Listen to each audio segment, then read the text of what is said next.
বিএনপির তৎকালীন কেন্দ্রীয় নেতা সালাউদ্দিন কাদের চৌধুরী সাহেব, যাকে ফাঁসির কাস্টে ঝুলিয়ে দেওয়া হয়েছিল বিনা অপরাধে, তিনি বলেছিলেন, মাননীয় জজ সাহেব, আপনাদের কাছে একটাই অনুরোধ, এই আন্তর্জাতিক অপরাধ ট্রাইব্যুনাল যেন বন্ধ না হয়, এটা যেন চালু থাকে।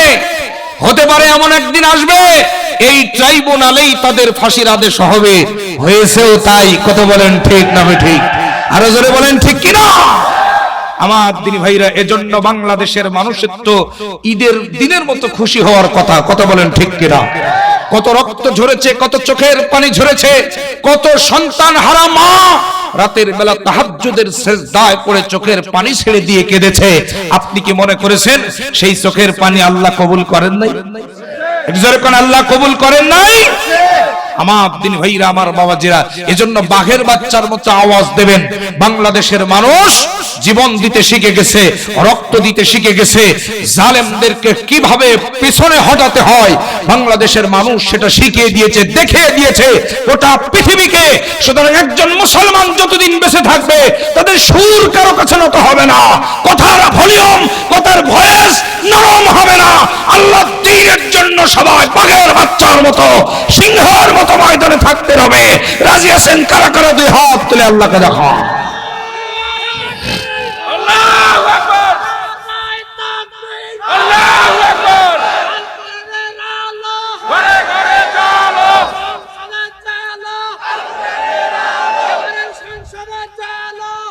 আমার দিনী ভাইরা, এবার বলুন, কিনে নিয়েছেন কে?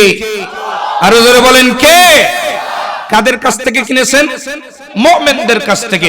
দুইটা জিনিস, একটা হচ্ছে তাদের জান, অর্থাৎ আমাদের জান, আর দুই নাম্বার হচ্ছে আমাদের সম্পদ। আমার দিনী ভাইরা, এখন আমরা আল্লাহর কাছে প্রশ্ন করলাম, রব্বুল আলামিন, তুমি তো কিনে নিয়েছো আমাদের জান আর মাল। এই দুনিয়ার একটি সিস্টেম হচ্ছে, কোন কিছু কেনা বেচা হয় কিছুর বিনিময়ে, নাকি ফাও ফাও? এটা জোরে কান, বিনিময় আছে নাকি ফাও ফাও? বিনিময়ে। মনে করুন আমার হাতের এই মোবাইল ফোনটা আমি আপনাদের কাছে বিক্রি করব। আমার দিনী ভাইরা, তো আমি আপনাকে মোবাইল দেব, আপনি আমাকে কি দিবেন? একটু জোরে কান না, কি দিবেন? টাকা দিবেন। সুতরাং কোন কিছু কেনা বেচা হয় কিছুর বিনিময়ে। এখন আমরা আল্লাহর কাছে জিজ্ঞাসা করলাম, রব্বুল আলামিন, আপনি আমাদের জান আর মাল কিনে নিয়েছেন, বিনিময়ে কি আপনি আমাদেরকে কিছু দিবেন নাকি ফাও ফাও কিনে নিয়েছেন? আল্লাহ বলছেন, না, ফাও ফাও কিছু কেনা বেচা হয় না। আমি আল্লাহ তাআলা তোমাদের জান মাল কিনে নিয়েছি, বিনিময় কি দিব শোনো, বিআন্না লাহুমুল জান্নাহ, আমি আল্লাহ তাআলা আমার জান্নাতটাই তোমাদেরকে দিয়ে দেব। জোরে কোন সুবহান। আরো জোরে বলেন সুবহানাল্লাহ। আমার দিনী ভাইরা, আল্লাহ দেওয়া বিনিময় জান্নাতের চাইতে শ্রেষ্ঠ বিনিময় আর কিছু হতে পারে? আর একটু জোরে কোন, আর কিছু হতে পারে না। আমার দিনী ভাইরা, সে বিনিময়টি আল্লাহ দিয়ে দিবেন, জান্নাত দিয়ে দিবেন। জোরে কোন আল্লাহু আকবার। আমার দিনী ভাইরা, এবার আমি আপনাদের কাছে জানতে চাই, কিনে নেওয়া জিনিস যিনি কিনে নেন তার কাছে থাকে নাকি যিনি বিক্রি করেন তার কাছে থাকে? একটু জোরে বলেন। যিনি কিনে নেন তার কাছে থাকে। আমার দিনী ভাইরা, ঠিক তেমনি করে আমাদের জান আর আমাদের মাল আল্লাহর কাছে থাকার কথা ছিল। যেহেতু তিনি কিনে নিয়েছেন, তো আল্লাহর কাছে আছে নাকি আমাদের কাছে রেখে দিয়েছেন? আমাদের কাছে রেখে দিয়েছেন। কেন? কি হিসাবে রেখেছেন? আমানত হিসাবে। জোরে কোন, কি হিসাবে? আমানত হিসাবে। আল্লাহ রাব্বুল আলামিন বোঝাতে চেয়েছেন, এই জান আর এই মাল দিয়ে যদি খবরদার আমানতের খেয়ানত হয় তাহলে কিন্তু জান্নাত হবে না।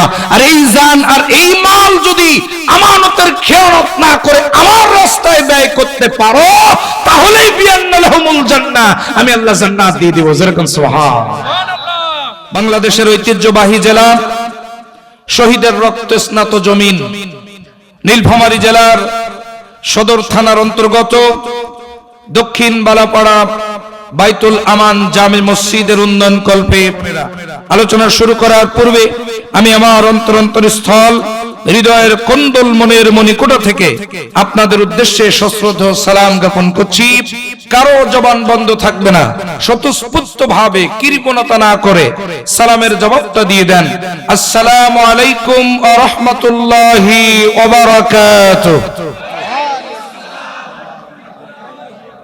আসুন আমরা শুরুতেই কালিমাতুশ শুকরিয়া আদায় করি সে মহান আল্লাহ সুবহানাহু ওয়া তাআলার দরবারে যে আল্লাহ তাআলা আপনাকে আমাকে এমন একটি সময়ে আজকের এই মাহফিলে কবুল করেছেন যেই সময়ে গোটা বিশ্বের সমস্ত মুসলমানেরা নির্যাতিত, নিষ্পেষিত, লাঞ্ছিত, বঞ্চিত, ইহুদি, খ্রিস্টান এবং মুসলমান মুনাফিক কর্তৃক শাসিত। আওয়াজ করে বলুন ঠিক না ঠিক? অপরদিকে গোটা বিশ্বের পরিবেশটা পাপের সাগরে হাবুডুবু খাচ্ছে। সুদ, ঘুষ, জেনা, ব্যভিচার, দুর্নীতি, অন্যায়, অবিচার, নারী ধর্ষণ, মানুষ খুন, এমন কোন অপরাধ নাই যা আমাদের সমাজে হচ্ছে না। কথা বলেন ঠিক না ঠিক? ঠিক ইসলামের এই ক্লান্তি লগনে যে মহান মুনিব আপনাকে আমাকে আজকের এই মাহফিলে কবুল করেছেন, এজন্য আমরা খুশি না বেজার? আর একটু জোরে বলুন, খুশি না বেজার? কম না বেশি? যদি খুশি হয়ে থাকেন আকাশ বাতাস মুখরিত করে শরীরের শক্তি কণ্ঠের আগায় নিয়ে এসে শুকরিয়ার ঝান্ডাটা আরশ আজিমে পৌঁছায় দেন। চিৎকার করে বলুন আলহামদুলিল্লাহ। আর একটু জোরে বলুন আলহামদুলিল্লাহ। লক্ষ কোটি দুরূদ ও সালাম বিশ্ব মানবতার মহান মুক্তির দিশারি, নির্যাতিত, নিষ্পেষিত, লাঞ্ছিত, বঞ্চিত, শোষিত মানবতার পরম বন্ধু, কাল কিয়ামতের কঠিন বিপর্যস্ত ময়দানে আপনার আমার জন্য একমাত্র সুপারিশকারী আকাই নামদার তাজদারে মদিনা, যুগ বদলের অগ্রনায়ক জনাবে মুহাম্মদুর রাসূলুল্লাহ, সকলে বলুন সাল্লাল্লাহু আলাইহি ওয়াসাল্লাম। মাগফিরাত কামনা করছি যুগে যুগে কালে কালে আল্লাহর জমিনে আল্লাহর দ্বীন প্রতিষ্ঠার আন্দোলন করতে গিয়ে বুকের তাজা রক্তে জমিনে যারা ঢেলে দিয়েছেন, আল্লাহ রাব্বুল আলামিন যেন তাদের সকলের কবরগুলোকে জান্নাতুল ফিরদাউসের সর্বোচ্চ মাকাম বানিয়ে দেন। আমরা সকলে বলি আল্লাহুম্মা আমিন। আরো জোরে বলেন আল্লাহুম্মা আমিন। সম্মানিত হাজিরিন, আমরা আজকে মহাগ্রন্থ আল কোরআন থেকে কথা শুনবো ইনশাআল্লাহ। আমি আপনাদের সম্মুখে পবিত্র কোরআনুল কারীমের 9 নম্বর সূরা, সূরাটির নাম হলো সূরা তাওবা। একটু আওয়াজ দিয়ে বলুন তো কোন সূরা? একটু জোরে বলেন কোন সূরা? সূরা তাওবা, আয়াত নাম্বার 111। একটু জোরে বলেন কত নম্বর আয়াত? 111 নম্বর আয়াতে কারিমা আপনাদের মাঝে তেলাওয়াত করেছি। আজকে আলোচনার মূল বিষয় হলো একটি আমলেই জান্নাত। একটু চিৎকার দিয়ে বলেন আজকে আলোচনা ওয়ালাহুম বিআন্না লাহুমুল জান্নাত। চিৎকার দিয়ে বলুন আল্লাহু আকবার। খুব মনোযোগ দিবেন। আল্লাহ পাক বলছেন ইন্না, নিশ্চয়ই, হুরুফে মুশাব্বা বিল ফিল। আল্লাহ তাআলা নিশ্চয়তা প্রদান করে বলছেন ইন্নাল্লাহ, নিশ্চয়ই আল্লাহ তাআলা, ইশতারা, কিনে নিয়েছেন, মিনাল মুমিনিনা, মুমিনদের কাছ থেকে, আনফুসাহুম, তাদের জান, ওয়া আমওয়ালাহুম, তাদের সম্পদ। চিৎকার মেরে বলেন আল্লাহু আকবার। এবার আমি আপনাদের কাছে জানতে চাই, একটু আওয়াজ করে বলুন তো, কিনে নিয়েছেন কে? আরো জোরে বলেন, কিনে নিয়েছেন কে? কাদের কাছ থেকে কিনেছেন? মুমিনদের কাছ থেকে। কয়টা জিনিস কিনেছেন? 2টা। 1 নাম্বার হচ্ছে তাদের জান, আর 2 নাম্বার হলো তাদের সম্পদ। এবার আওয়াজ করে বলুন তো, আমাদের জানের মালিক কে? এত আস্তে বললেন কেন? জোরে বলেন না, আমাদের জানের মালিক কে? আল্লাহর নাম নিতে আপনাদের ভয় লাগে নাকি? এখন আর কোনো ভয় আছে? জোরে কোন কোনো ভয় আছে? ভয় যা ছিল 5 তারিখের আগে ছিল নাকি বলেন? দোয়া ইউনুস পড়ে তারপরে মঞ্চে ওঠা লাগতো নাকি বলেন? আমার দিনী ভাইরা, আমার বাবাজিরা, আরে এখন এত পরিমাণ দোয়া ইউনুস পড়েছে বাংলাদেশের মানুষ, সেই ইউনুস কাকা এখন ক্ষমতায়। কথা বলেন ঠিক না ঠিক? আমার দিনী ভাইরা, আমার বাবাজিরা, শুধু তাই নয়, আপনাদের তো খুশি হওয়ার কথা, গত 2 দিন 3 দিন আগের ইতিহাস আমার দিনী ভাইরা, যে জালেম স্বৈরাচার সরকার বাংলার জমিন থেকে পালিয়ে গিয়েছিল, আল্লাহ রাব্বুল আলামিন আসমান থেকে গায়বী মদদ দিয়ে তার তৈরি করে ট্রাইব্যুনালে তাকে ফাঁসির আদেশ দিয়েছে। কথা বলেন, কথা বলেন। আন্তর্জাতিক অপরাধ ট্রাইব্যুনাল কারা তৈরি করেছিল? যেরকম কারা তৈরি করেছিল? আমার দিনী ভাইরা, বিএনপির তৎকালীন কেন্দ্রীয় নেতা সালাউদ্দিন কাদের চৌধুরী সাহেব, যাকে ফাঁসির কাস্টে ঝুলিয়ে দেওয়া হয়েছিল বিনা অপরাধে, তিনি বলেছিলেন, মাননীয় জজ সাহেব, আপনাদের কাছে একটাই অনুরোধ, এই আন্তর্জাতিক অপরাধ ট্রাইব্যুনাল যেন বন্ধ না হয়, এটা যেন চালু থাকে। হতে পারে এমন একদিন আসবে এই ট্রাইব্যুনালেই তাদের ফাঁসির আদেশ হবে। হয়েছেও তাই। কথা বলেন ঠিক না ঠিক? আরো জোরে বলেন ঠিক কিনা? আমার দিনী ভাইরা, এজন্য বাংলাদেশের মানুষের তো ঈদের দিনের মতো খুশি হওয়ার কথা। কথা বলেন ঠিক কিনা? কত রক্ত ঝরেছে, কত চোখের পানি ঝরেছে, কত সন্তান হারা মা রাতের বেলা তাহাজ্জুদের সিজদায় পড়ে চোখের পানি ছেড়ে দিয়ে কেঁদেছে। আপনি কি মনে করেছেন সেই চোখের পানি আল্লাহ কবুল করেন নাই? একজোরে কোন আল্লাহ কবুল করেন নাই? আমার দিন ভাইরা, আমার বাবাজিরা, এজন্য বাঘের বাচ্চার মতো আওয়াজ দেবেন। বাংলাদেশের মানুষ জীবন দিতে শিখে গেছে, রক্ত দিতে শিখে গেছে, জালেমদেরকে কিভাবে পিছনে হটাতে হয় বাংলাদেশের মানুষ সেটা শিখিয়ে দিয়েছে, দেখিয়ে দিয়েছে গোটা পৃথিবীকে। সুতরাং একজন মুসলমান যতদিন বেঁচে থাকবে তাদের সুর কারো কাছে নত হবে না, কথার ভলিউম, কথার ভয়েস নরম হবে না। আল্লাহ দ্বীনের জন্য সবাই বাঘের বাচ্চার মতো, সিংহের মতো ময়দানে থাকতে হবে।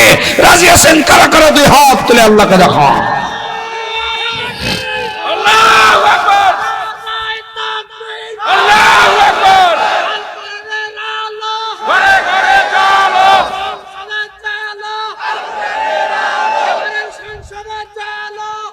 আমার দিনী ভাইরা, এবার বলুন, কিনে নিয়েছেন কে? আরো জোরে বলেন, কে? কাদের কাছ থেকে কিনেছেন? মুমিনদের কাছ থেকে। দুইটা জিনিস, একটা হচ্ছে তাদের জান, অর্থাৎ আমাদের জান, আর দুই নাম্বার হচ্ছে আমাদের সম্পদ। আমার দিনী ভাইরা, এখন আমরা আল্লাহর কাছে প্রশ্ন করলাম, রব্বুল আলামিন, তুমি তো কিনে নিয়েছো আমাদের জান আর মাল। এই দুনিয়ার একটি সিস্টেম হচ্ছে, কোন কিছু কেনা বেচা হয় কিছুর বিনিময়ে, নাকি ফাও ফাও? এটা জোরে কান, বিনিময় আছে নাকি ফাও ফাও? বিনিময়ে। মনে করুন আমার হাতের এই মোবাইল ফোনটা আমি আপনাদের কাছে বিক্রি করব। আমার দিনী ভাইরা, তো আমি আপনাকে মোবাইল দেব, আপনি আমাকে কি দিবেন? একটু জোরে কান না, কি দিবেন? টাকা দিবেন। সুতরাং কোন কিছু কেনা বেচা হয় কিছুর বিনিময়ে। এখন আমরা আল্লাহর কাছে জিজ্ঞাসা করলাম, রব্বুল আলামিন, আপনি আমাদের জান আর মাল কিনে নিয়েছেন, বিনিময়ে কি আপনি আমাদেরকে কিছু দিবেন নাকি ফাও ফাও কিনে নিয়েছেন? আল্লাহ বলছেন, না, ফাও ফাও কিছু কেনা বেচা হয় না। আমি আল্লাহ তাআলা তোমাদের জান মাল কিনে নিয়েছি, বিনিময় কি দিব শোনো, বিআন্না লাহুমুল জান্নাহ, আমি আল্লাহ তাআলা আমার জান্নাতটাই তোমাদেরকে দিয়ে দেব। জোরে কোন সুবহান।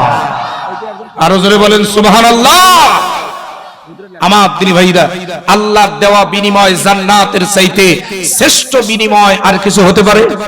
আর একটু জোরে কোন, আর কিছু হতে পারে না। আমার দিনী ভাইরা, সে বিনিময়টি আল্লাহ দিয়ে দিবেন, জান্নাত দিয়ে দিবেন। জোরে কোন আল্লাহু আকবার।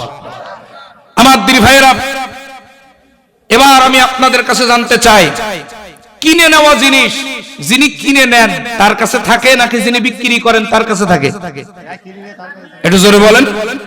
যিনি কিনে নেন তার কাছে থাকে। আমার দিনী ভাইরা, ঠিক তেমনি করে আমাদের জান আর আমাদের মাল আল্লাহর কাছে থাকার কথা ছিল। যেহেতু তিনি কিনে নিয়েছেন, তো আল্লাহর কাছে আছে নাকি আমাদের কাছে রেখে দিয়েছেন? আমাদের কাছে রেখে দিয়েছেন। কেন? কি হিসাবে রেখেছেন? আমানত হিসাবে। জোরে কোন, কি হিসাবে? আমানত হিসাবে। আল্লাহ রাব্বুল আলামিন বোঝাতে চেয়েছেন, এই জান আর এই মাল দিয়ে যদি খবরদার আমানতের খেয়ানত হয় তাহলে কিন্তু জান্নাত হবে না। আর এই জান আর এই মাল যদি আমানতের খেয়ানত না করে আমার রাস্তায় ব্যয় করতে পারো তাহলেই বিআন্না লাহুমুল জান্নাহ, আমি আল্লাহ জান্নাত দিয়ে দেব। জোরে কোন সুবহান। আমার দিনী ভাইরা, এখন আসুন আমরা আল্লাহর কাছে জিজ্ঞাসা করলাম, রব্বুল আলামিন, এই জান আর মাল আমাদের কাছে তুমি রেখে দিয়েছো, ও আল্লাহ, এই জান আর মাল আমাদের নিয়ন্ত্রণে আছে নাকি আল্লাহর নিয়ন্ত্রণে? একটু জোরে কান, আমাদের নিয়ন্ত্রণে নাকি আল্লাহর নিয়ন্ত্রণে? আমার দিনী ভাইরা, তাই আমরা আল্লাহকে বলতে চাই, রব্বুল আলামিন, এই জান আর এই মাল তুমি যখনই চাইবে, যেখানেই চাইবে, আমরা দিয়ে দিতে প্রস্তুত আছি। কথা বলেন, আরো জোরে বলেন, কথা ঠিক কিনা? আমার দিনী ভাইরা, ছোট্ট একটা উদাহরণ দিলে বুঝবেন। মনে করুন যে আমি আজকের মাহফিলের সভাপতি সাহেবের কাছ থেকে 2টা হালের বলদ কিনেছি, গরু। কি কিনেছি? একটু জোরে কোন, কি কিনেছি? গরু কিনেছি। এখন গরু দুইটা কিনে আমি পরের দিন সকালবেলা আমি চলে গিয়েছি মাঠে, আমার দিনী ভাইরা কাদায় নামায় দিয়েছি। কোথায়? কাদায় নামায় দিয়েছি হাল চাষ করার জন্য। এবার আপনারা বলেন, সভাপতি সাহেব এসে আমাকে বলতেছে যে হুজুর আপনি তো লোক সুবিধার না, তো কি করলাম আমি? আমি এত সুন্দর করে দুটো গরু লালন পালন করেছি, বড় করেছি, এই গরু কাদায় নামায় হাল চাষ করার জন্য তো বড় করি নাই, আর আপনার কাছে বিক্রি করি নাই। আমার দিনী ভাইরা, সভাপতি সাহেব যদি এ কথাটা আমাকে বলে, এ কথাটা বলা কি ঠিক হবে? একটু জোরে কোন ঠিক হবে? কেন হবে না? কারণ হচ্ছে আমি কিনে নিয়েছি, ওই গরু আমি জবাইও করতে পারি, ওই গরু আমি কেটে কেটে টুকরা টুকরা করে গোশত ফ্রিজেও রাখতে পারি, ওই গরু আমি মাঠে নামায় হাল চাষও করতে পারি, আবার জাদুঘরেও রাখতে পারি। কত বলেন, কত বলেন? এখানে সভাপতি সাহেবের কোন ইখতিয়ার করার সুযোগ আছে? যেরকম সুযোগ আছে, ঠিক তেমনি করে আমরা আমাদের জান আর মাল আল্লাহর জন্য বিক্রি করে দিয়েছি।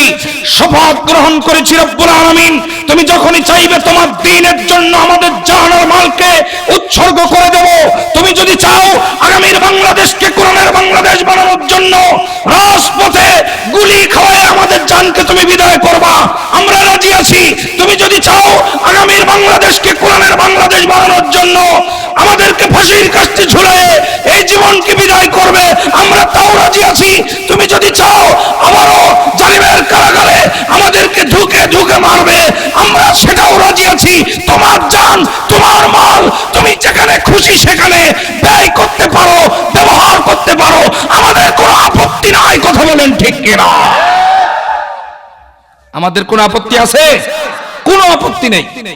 আমরা শুধু চাই এ জমিনকে কোরআনের জমিন বানাতে। কথা বলেন ঠিক কিনা? আরো জোরে বলেন ঠিক কিনা? তার জন্য যদি আমাদের আবারও হাত দিতে হয়, হাত দিতে রাজি আছি। যদি আবারও চোখ দিতে হয়, চোখ দিতে রাজি আছি। পা যদি দিতে হয়, পা দিতে রাজি আছি। আমাদের সব সম্পদ যদি ইসলামী আন্দোলনের জন্য উৎসর্গ করতে হয়, তাও করতে রাজি আছি। আমার দিনী ভাইরা, তবুও আল্লাহর জমিনে আল্লাহর দ্বীন প্রতিষ্ঠিত করেই তারপরে আমরা ঘরে ফিরবো। কথা বলেন ঠিক কিনা? আরো জোরে বলেন ঠিক কিনা? কোন বাধা আমাদের গতিকে থামাতে পারবে না। কথা বলেন, আরো জোরে বলেন। আমার দিনী ভাইয়েরা গভীর মনোযোগ দিবেন। আল্লাহ রাব্বুল আলামিন বলছেন, তোমাদের জান আর তোমাদের মাল আমি আল্লাহ কিনে নিয়ে তোমাদের কাছে আবার আমানত রেখে দিলাম। শোনো, এই জান আর এই মাল আমি আল্লাহ আমার পথে ছাড়া অন্য কোন রাস্তায় ব্যয় হবে না। যদি তোমরা এই জান আর এই সম্পদ আমি আল্লাহ আমার পথে ব্যয় করতে পারো, তাহলেই তোমাদেরকে বিআন্না লাহুমুল জান্নাহ, আমি আল্লাহ জান্নাতের মেহমান বানায় দেব। আর যদি ওই জান, আমার দেওয়া জান, আমার দেওয়া সম্পদ দিয়ে যদি মানুষের তৈরি আইন প্রতিষ্ঠার জন্য চেষ্টা করো, তাহলে শুনে রাখো, আর যাই হোক মৃত্যুর পরে জান্নাত পাওয়া যাবে না। একটু আওয়াজ দিয়ে বলেন কথা কার? আরো জোরে বলেন কথা কার? এবার আমরা আল্লাহকে বললাম, রব্বুল আলামিন, এবার তোমার কাছে প্রশ্ন হলো, ও আল্লাহ, এই জান আর মাল যেটা তুমি আমাদের কাছে আমানত রেখেছো, এই জান মাল দিয়ে আমরা কোন কাজটা করলে পরে আমানত ঠিক থাকবে, কোন কাজটা করলে পরে জান্নাত পেতে পারি? ও আল্লাহ, কোন কাজটা করলে পরে তোমার সঙ্গে আমাদের চুক্তিটা ঠিক থাকবে? গভীর মনোযোগ দিয়ে কথাগুলো শুনবেন। এবার আল্লাহ রাব্বুল আলামিন জানিয়ে দিয়েছেন, ইউকাতিলুনা ফি সাবিলিল্লাহ। চিৎকার দিয়ে বলেন আল্লাহু আকবার। আল্লাহ রাব্বুল আলামিন বলেন, যদি তোমরা আমার দেওয়া জান আর আমার দেওয়া সম্পদ দিয়ে আমার জমিনে আমার দ্বীন কায়েমের জন্য জিহাদ করতে পারো, তাহলেই আমি আল্লাহ তোমাদেরকে জান্নাত দিয়ে দিব। জোরে কোন সুবহানাল্লাহ? আর জোরে বলেন সুবহানাল্লাহ। আমি আল্লাহ আমার দেওয়া জান আর আমার দেওয়া সম্পদ দিয়ে যদি আমার পথে জিহাদ ফি সাবিলিল্লাহর আন্দোলন করতে পারো, তাহলেই আমি আল্লাহ তোমাদেরকে কি দিব? জান্নাত দিয়ে দিব। জোরে কোন সুবহানাল্লাহ। আমার দিনী ভাইরা, এবার আওয়াজ করে বলুন, কয়টা আমলে জান্নাত? একটু জোরে, কয়টা আমলে জান্নাত? একটা। সে আমলটি হলো আল্লাহর জমিনে আল্লাহর দ্বীন প্রতিষ্ঠার জন্য চেষ্টা করা। চিৎকার দিয়ে বলেন আল্লাহু আকবার। এবার লক্ষ্য করুন, আল্লাহর জমিনে আল্লাহর দ্বীন প্রতিষ্ঠার আন্দোলন করা প্রত্যেকটা মুসলমানের জন্য ফরজ। শুধু ফরজ না, ফরজে আইন। কথা কি বুঝেছেন? সব ফরজের বড় ফরজ। আবার বলেন, সব ফরজের বড় ফরজ। আমার দিনী ভাইরা, এখন যদি আপনারা প্রশ্ন করেন যে হুজুর এটা কি নামাজের চাইতেও বড় ফরজ, আমি বলবো হ্যাঁ, নামাজের চাইতেও বড় ফরজ। এটা আমার কথা না, আল্লাহর কথা। পরবর্তীতে আমরা প্রমাণ নিয়ে আসতেছি, দলিল নিয়ে আসতেছি।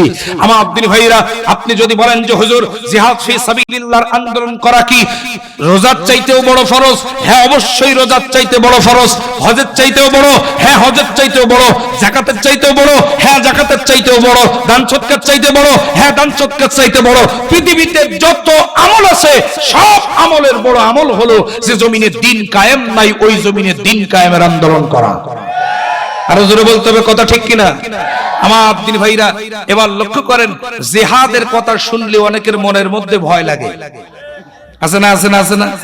জিহাদ আমাদেরকে, গতকালকে আমার মাহফিল ছিল পঞ্চগড় তেতুলিয়া। কোথায়?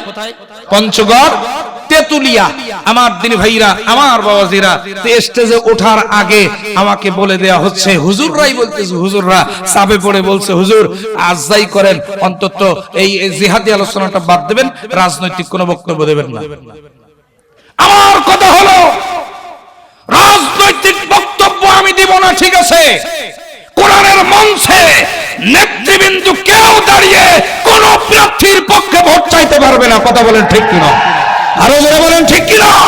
তুমি যদি তোমার প্রার্থীর জন্য ভোট চাইতে পারো, আমি কেন কোরআনের জন্য ভোট চাইতে পারবো না? আমি কেন ইসলামের জন্য ভোট চাইতে পারবো না? রাজনীতি যদি বন্ধ হয়, সব রাজনীতি বন্ধ হবে। তুমিও যদি ভোট চাইতে পারো, আমি আল্লাহ কোরআনের পক্ষে অবশ্যই ভোট চাইবো। প্রয়োজনে সারা জীবনের জন্য ওয়াজ বন্ধ করে দেবো।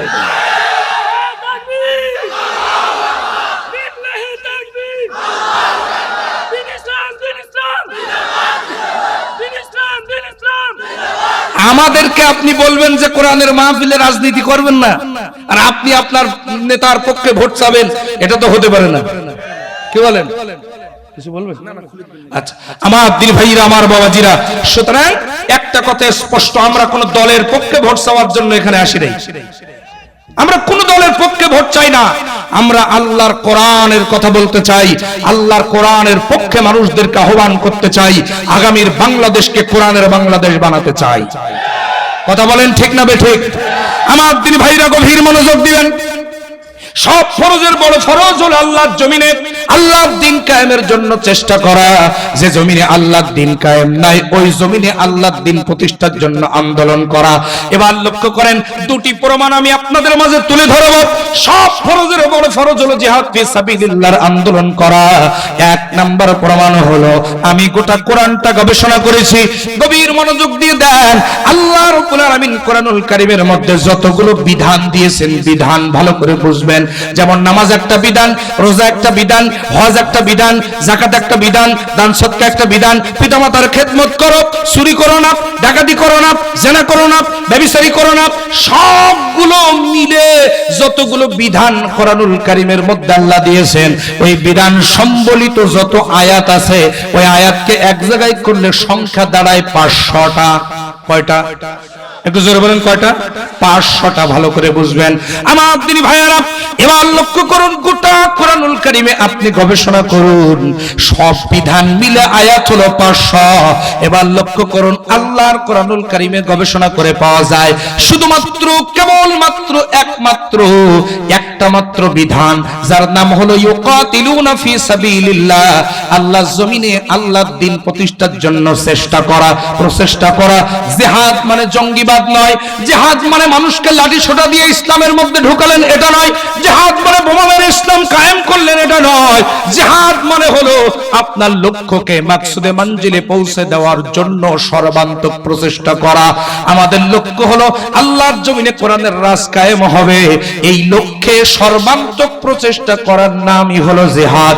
এই ব্যাপারে আল্লাহর কোরআনুল কারীমের ভিতরে আয়াত এসেছে 627টা। চিৎকার দিয়ে বলেন আল্লাহু আকবার। সবগুলো বিধান মিলে আয়াত কয়টা? একটু জোরে বলেন। 500। আর শুধু একটা বিধান, জিহাদ ফি সাবিলিল্লাহ, এই ব্যাপারে আয়াত হলো 627টা। চিৎকার দিয়ে বলেন আল্লাহু আকবার। এবার আপনি সব বিধান মেনেছেন, অর্থাৎ 500 আয়াত, সব আয়াত আপনি আপনার জীবনে মেনেছেন, শুধুমাত্র একটা বিধান ইউকাতিলুনা ফি সাবিলিল্লাহ, ওই বিধানটা আপনি মানবেন না, কারণ ওই বিধান মানতে গেলে জেলে যাওয়া লাগে, ওই বিধান মানতে গেলে মার খাওয়া লাগে, ওই বিধান মানতে গেলে ফাঁসির কাস্টে ঝোলা লাগে, ওই বিধান মানতে গেলে গুলি খাওয়া লাগে, ওই বিধান মানতে গেলে এলাকা ছাড়া লাগে, ওই বিধান মানতে গেলে আমার দিনী ভাইরা শত্রুতা তৈরি হয়। এজন্য ওই বিধানটা আমি মানব না, আর সব বিধান মানব। এরকম লোক আমাদের সমাজে কিছু আছে না? একটু জোরে কোন আছে না নাই? তাহলে আপনি চিন্তা করেন, আপনি সব বিধান মিলে আপনি মানলেন 500 আয়াত, আমার দিনী ভাইরা, আর একটা বিধানে আপনি অস্বীকার করলেন 627টা আয়াত। এবার বলুন, কোরআনুল কারীমের একটা আয়াত অস্বীকার করলে কি হয়? একটু জোরে কোন, একটা আয়াত অস্বীকার করলে কি হয়? তাহলে আপনি সব বিধান মেনেও একটা বিধান অস্বীকার করার কারণে আপনি 627 বার কাফের। কথা বলেন ঠিক না বেঠিক? একবার না, একবার দুইবার না, 627 বার আপনি কাফের হয়ে যাচ্ছেন শুধু একটা বিধান না মানার কারণে। কথা কি বুঝতে পেরেছেন? এবার লক্ষ্য করুন, আল্লাহ পাক রব্বুল আলামিন কোরআনুল কারীমের অন্যত্র সূরা নিসা আয়াত নাম্বার 76 আল্লাহ আরো সুন্দর করে বলছেন, গভীর মনোযোগ দিবেন। আল্লাহ রাব্বুল আলামিন বলেন, আল্লাযীনা আমানু ইউকাতিলুনা ফি সাবিলিল্লাহ ওয়াল্লাযীনা কাফারু ইউকাতিলুনা ফি সাবিলিত তাগুত। চিৎকার দিয়ে বলেন আল্লাহু আকবার। আল্লাহ রাব্বুল আলামিন বলেন, যারা আমার জমিনে আমার দিন প্রতিষ্ঠার জন্য, কোরআনের আইন বাস্তবায়নের জন্য, ইসলামী আন্দোলন করতে গিয়ে যারা আমার দিন কায়েমের জন্য প্রচেষ্টা করে, আল্লাহ রাব্বুল আলামিন ডাক দিয়ে বলতেছেন, শোনো, ওরা হলো মুমিন। চিৎকার দিয়ে বলেন না সুবহানাল্লাহ। মুমিন কিন্তু অত সহজে হওয়া যায় না, মুমিন অত সহজে হওয়া যায় না। আল্লাহ বলছেন, আল্লাযীনা আমানু ইউকাতিলুনা ফি সাবিলিল্লাহ, যারা আমার জমিনে আমার দিন কায়েমের জন্য জিহাদ করে, প্রচেষ্টা করে, সংগ্রাম করে, মুজাহাদা করে, আমার দিনী ভাইরা, আল্লাহ বলছেন ওরা হলো মুমিন। পক্ষান্তরে আল্লাহ বলছেন, ওয়াল্লাযীনা কাফারু ইউকাতিলুনা ফি সাবিলিল্লাহ ফি সাবিলিত তাগুত, আল্লাহ বলছেন যারা আমার জমিনে আমার দিন প্রতিষ্ঠার আন্দোলন বাদ দিয়া মানুষের তৈরি করা আইন প্রতিষ্ঠার জন্য চেষ্টা করে, এরা হলো কাফের। কথাকার? আর তো জোরে বলেন না কথাকার? তো যদি রাগ করতে হয় তাহলে আল্লাহর পরে করেন। কি বলেন? আরো জোরে বলেন। রাগ যদি করতে হয় আল্লাহর পরে করেন। হুজুরদের উপরে রাগ করে কোনো লাভ নেই, কারণ হুজুররা তার বাপ দাদার কথা বলার জন্য এখানে আসেনি, হুজুররা এসেছে আল্লাহর কোরআনের কথা বলার জন্য। কোরআন শরীফে যদি না থাকতো তাহলে আমরা হুজুররা বলতাম না। কথা বলেন, কথা বলেন, কথা বলেন আমার দিনী ভাইরা। সুতরাং আল্লাহর জমিনে আল্লাহর দিন প্রতিষ্ঠার জন্য যারা আন্দোলন করবে না, ওয়াল্লাযীনা কাফারু, এরা হলো কাফের, এরা হলো কাফের, এরা হলো কাফের। কথাকার? আরো জোরে বলেন কথাকার? আল্লাহ তাহলে একটা বিধানের ব্যাপারে আয়াত হলো 627। কিছু বল, স্টেজে কথা বলা যাবে না, মেহেরবানি করে মনোযোগ এদিকে ওদিকে হলে আলোচনা ঘুরে যায়, কষ্ট হচ্ছে আপনাদের। একটা বিধানের ব্যাপারে আয়াত 627টা, আর সমস্ত বিধানের ব্যাপারে আয়াত হলো 500টা। তাহলে কোনটা বড় হলো? জিহাদ ফি সাবিলিল্লাহ, এটা বড় হলো। এখন আসেন, জিহাদ আর জঙ্গিবাদ আমাদের বুঝতে হবে দুটোর পার্থক্য আছে না নাই? একটু জোরে বলেন, পার্থক্য আছে না নাই? আছে। জিহাদ আর জঙ্গিবাদের পার্থক্য কি একটুখানি লক্ষ্য করেন আমার দিনী ভাইরা। জিহাদ হলো প্রাণান্তকর প্রচেষ্টা করা। একটু মনোযোগ দিবেন। একজন ডাক্তার আর একজন ডাকাত, ভালো করে বুঝবেন। ডাক্তার আর, বলেন না, ডাক্তার আর ডাকাত, দুইজনের প্রথম অক্ষর ড। দুইজনের প্রথম অক্ষর কি? ড। আমার দিন ভাইরা খুব মনোযোগ দিয়ে দেন। এখন আমি রাতে মাহফিল শেষ করে রাস্তায় যখন নেমেছি, আমার দিন ভাইরা ডাকাত ছুরি ধরে রাস্তায় দাঁড়িয়েছে। রাস্তায় দাঁড়িয়ে আমার গাড়িটা সিগন্যাল দিয়েছে, সিগন্যাল দিয়ে ছুরিটা গলায় ধরে বলতেছে, হুজুর যা নিয়ে এসেছেন দিয়ে দেন। কি বলেন? যা নিয়ে এসেছেন সব দিয়ে দেন। আমার দিনী ভাইরা, ছুরি ধরল কে? একটু জোরে বলেন। ডাকাত। এবার লক্ষ্য করেন, এই ছুরি ধরে ডাকাত রাস্তায় আমার কাছ থেকে যা ছিল সব ছিনতাই করে নিয়ে গেছে। আমার দিনী ভাইরা, আমার বাবাজিরা, একই ছুরি ডাক্তার হাতে নিয়েছে। আপনার হয়েছে হাতের মধ্যে টিউমার। কি হয়েছে বলেন? টিউমার। এখন সেটা পেকে গিয়েছে বা বড় হয়ে গিয়েছে। আপনি ডাক্তারের কাছে গেছেন, ডাক্তার সাহেব হাতের দেখেন কি অবস্থা। ডাক্তার সাহেব বলছে আপনার হাতের যে অবস্থা, এক্ষুনি আপনার অপারেশন করা লাগবে, না হলে এই হাত ভালো হবে না। ডাক্তার সাহেবকে ওই রোগী বলল, বা আপনি বললেন ঠিক আছে ডাক্তার সাহেব অপারেশনটা করে দেন। ডাক্তার সাহেব ছুরি হাতে নিল। কি হাতে নিল? কি হাতে নিল? ছুরি। একই ছুরি কিন্তু ডাকাত হাতে নিয়েছিল, মনে রাখবেন। ডাক্তার সাহেব ছুরি হাতে নিয়ে সুন্দর করে অপারেশন করে আমার দিনী ভাইরা টিউমারটা বের করে ময়লা জীবাণু পরিষ্কার করে আপনাকে সুস্থ স্বাভাবিক একটা জীবনে ফিরে আসার জন্য একটা পরিবেশ তৈরি করে দিল। যারা বলেন সুবহানাল্লাহ। এবার লক্ষ্য করেন, ডাক্তারের প্রথম অক্ষর ড, ডাকাতের প্রথম অক্ষর ড। ডাকাত ডাকাতি করার জন্য ছুরি হাতে নিয়েছে, ডাক্তার অপারেশন করার জন্য ছুরি হাতে নিয়েছে। আমার দিনী ভাইরা, আমার বাবাজিরা, ডাকাত যে ছুরিটা হাতে নিয়ে ডাকাতি করলো ওটাই হলো জঙ্গিবাদ। ডাক্তার যে ছুরিটা হাতে নিয়ে অপারেশন সুন্দর করে টিউমার বের করে আমার ময়লা জীবাণু পরিষ্কার করে আমাকে সুস্থভাবে বাঁচার একটা সুযোগ করে দিল, ওটাই হলো জিহাদ। কথা কি বুঝতে পেরেছেন? ডাক্তার যে ছুরিটা নিয়ে ডাকাতি করলো, ওই পদ্ধতিতে কিয়ামত পর্যন্ত সমাজে শান্তি প্রতিষ্ঠিত হবে না। কিন্তু ডাক্তার যে পদ্ধতিতে ছুরি দিয়ে অপারেশন করে সুন্দর করে সব ময়লা জীবাণু বের করে আপনাকে সুস্থ করলো, ঠিক তেমনি করে ইসলামপন্থীরা চায় আল্লাহর কোরআনের তরবারি দিয়া, জিহাদের তরবারি দিয়া এই সমাজ থেকে সমস্ত টিউমার অপারেশন করে এই সমাজটাকে একটা সুন্দর স্বাভাবিক সুস্থ একটা ক্ষুধা দারিদ্র মুক্ত সমাজে প্রতিষ্ঠিত করতে চায়। কথা বলেন ঠিক না বেঠিক?